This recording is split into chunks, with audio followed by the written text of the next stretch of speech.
Hello, I'm Daniel Amishov, a sophomore here at the Pennsylvania State University, intending to pursue a degree in civil engineering. Now let me ask you all a question. How many of you went to Thon last year? I did too.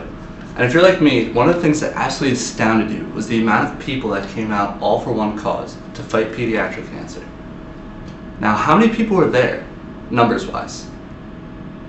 The BJC holds 15,261 people at full capacity, which is exactly the amount of people that were there to celebrate Thon. Now, do you ever wonder just how big of a number that is? That's gigantic when you really think about it. Just look at all those people there. Now, what if I told you that more people than shown in that picture are waiting for a surgery to save their lives? There are over 16,000 people on the national waiting list for a liver transplant in the United States alone, according to the American Liver Foundation. That's a huge number. Also, according to the American Liver Foundation, there were less than 7,000 liver transplants performed last year. That means that over 9,000 people were left waiting and didn't receive a liver last year. Now, why is this so important to me, you might ask? Well, my grandpa a few years back, well, more than a few, multiple years back when I was very young, was once considered to be put on the National Liver Transplant waiting list, and my mom was absolutely distraught. I had no clue why, but then again I was very young and pretty naive. So once I was older, I decided to look into it more, and that's why I'm researching this today. What I discovered is that we need to find a new way to harvest livers, and that the current system of collecting livers does not meet the demand for those livers needed. Now, at Duke University Medical Center, there are multiple doctors that performed a study to determine whether or not there were enough surgeons for the future of liver transplants. They determined that there were enough. What they did was that they looked at the surgeries from 1993 until 2002 and used those numbers to project the future up until 2020, as you can see there.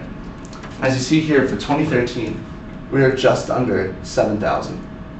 But if you look at 2020, we're going to be at just under 8,000 surgeries in 1 year. But where are all those livers going to come from? Also,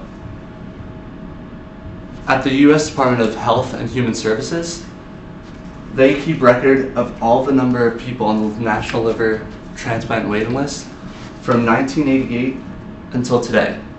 However, because it's still the 2013 right now, the numbers are much lower and would throw off this graph that I made using those numbers. So I grouped these years in groups of 5 from 1988 until 2012. And as you can see from the graph, numbers keep rising up.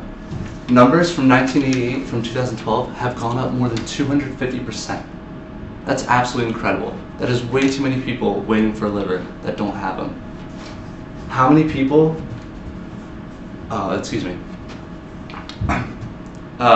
Claire Curran, a registered nurse and a critical care registered nurse who has her Master's of Science in Nursing at the University of North Carolina, took the numbers from 1993 until 2002 around the world and discovered that there were more than 77.5 thousand people waiting for a liver transplant, and over 12.5 thousand of those people died while waiting.